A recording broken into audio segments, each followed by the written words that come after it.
ایک زمانہ آیا کہ قریش کے ظلم و ستم اور جور و جبر اتنے زیادہ بڑھ گئے کہ کمزوروں پر جو ظلم ڈھاتے تھے، زیادتی کرتے تھے، وہ دیکھے نہیں جاتے تھے۔ تو سیدنا صدیق اکبر شہر مکہ کو چھوڑ کر کے مکہ سے باہر جا رہے تھے۔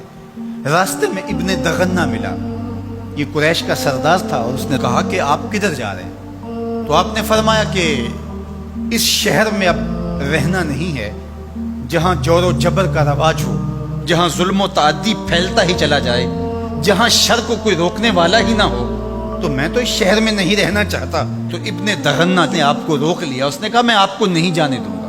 ان مثلک لا یخرج ولا یخرج، آپ جیسا شخص کبھی بھی شہر سے باہر نہیں جائے گا اور نہ اس کو نکالا جا سکتا ہے۔ جناب سیدنا صدیق اکبر رضی اللہ تعالی عنہ کے بارے میں گواہی ایک کافر کی سنیے جو دھرم میں، عقیدے میں مخالفت رکھتا ہے، لیکن سچائیاں تو سر چڑھ کے بولتی ہیں۔ اب ابن دغنہ سیدنا صدیق اکبر کو بازو سے پکڑ لیتا ہے اور واپس مکے کی طرف چلتے ہوئے کہتا ہے فَإِنَّكَ تَكْسِبُ الْمَعْدُومَ، اس لیے کہ جس کا کوئی کمانے والا نہیں، ابو بکر تم اس کے کمانے والے ہو۔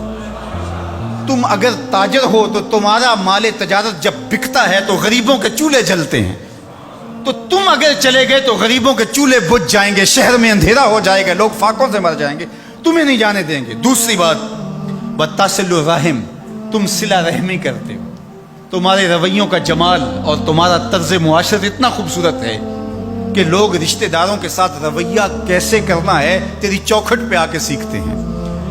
تیسری بات وَتَحْمِلُ الْكَلَّ، جس کا کوئی بوجھ اٹھانے والا نہیں، ابو بکر اس کا بوجھ تم اٹھاتے ہو، اس کی ضرورت کو تم پورا کرتے ہو۔ وَتَقْرِي الضَّيْفَ، اور آپ مہمان نواز ہیں، اور وَتُعِينُ عَلَى نَوَائِبِ الْحَقِّ، اور آپ ان لوگوں کی مدد کرتے ہیں جو راہ حق کے اندر مشکلات میں گر جاتے ہیں۔ اب وہ 5 باتیں جو ام المومنین نے حضور علیہ السلام کے بارے میں کہی، وہی 5 باتیں ابن دغنہ نے حضرت صدیق اکبر کے بارے میں کہی۔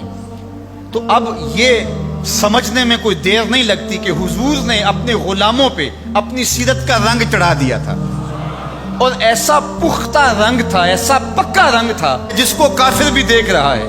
وہ رنگ دور سے ہی دکھائی دیتا تھا کہ ابو بکر پہ بھی محمدی رنگ ہے، عمر پہ بھی محمدی رنگ ہے۔ اب آئیے ایک حدیث اور رکھتا ہوں، اور وہ ابو داود میں ہے، ترمذی میں ہے، اور سیدہ عائشہ رضی اللہ تعالی عنہا فرماتی ہیں، کہتی ہیں ما رأیت احدا کان اشبہ سمتا وہدیا ودلا وکلاما برسول اللہ صلی اللہ علیہ وسلم من فاطمہ، کہا کہ میں نے سیرت میں، صورت میں، عادات میں، طرز زندگی میں، انداز معاشرت میں حضور کے مشابہ فاطمہ سے بڑھ کر کسی کو نہیں دیکھا ہے۔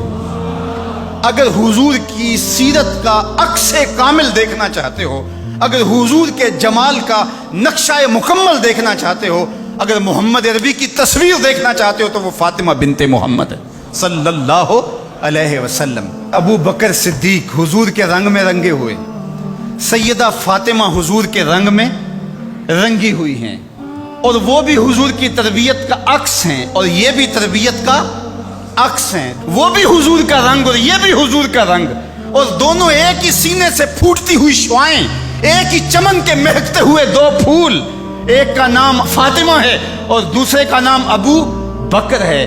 اور اگر کوئی انگلی اٹھاتا ہے سیدنا ابو بکر پہ تو وہ حضور کی تربیت میں نقص نکالتا ہے، اور اگر سیدہ فاطمہ تو زہرا پہ کوئی بات کرتا ہے تو وہ بھی سوچے بات کہاں تک جا رہی ہے۔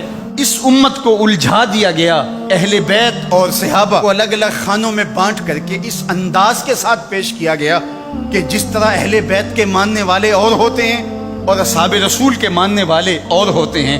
ہماری محبتوں کا مرکز ذات رسالت مآب صلی اللہ علیہ وسلم ہے۔ اللہ کی محبت مقصود شریعت ہے، والذین آمنوا اشد حبا للہ، یہ قرآن بتاتا ہے ہمیں، لیکن یہ محبت بھی ہمیں اس در سے ملی ہے۔ تو اس لیے ذات رسالت مآب جب مرکز محبت ہوگی تو پھر یہ جھگڑا کبھی بھی نہیں ہوگا کہ میں اہل بیت کو مانتا ہوں اور صحابہ کو نہیں مانتا، میں صحابہ کو مانتا ہوں اہل بیت کو نہیں مانتا۔ میں تو کہا کرتا ہوں کہ صحابہ نبی کے در والے ہیں اور اہل بیت نبی کے گھر والے ہیں۔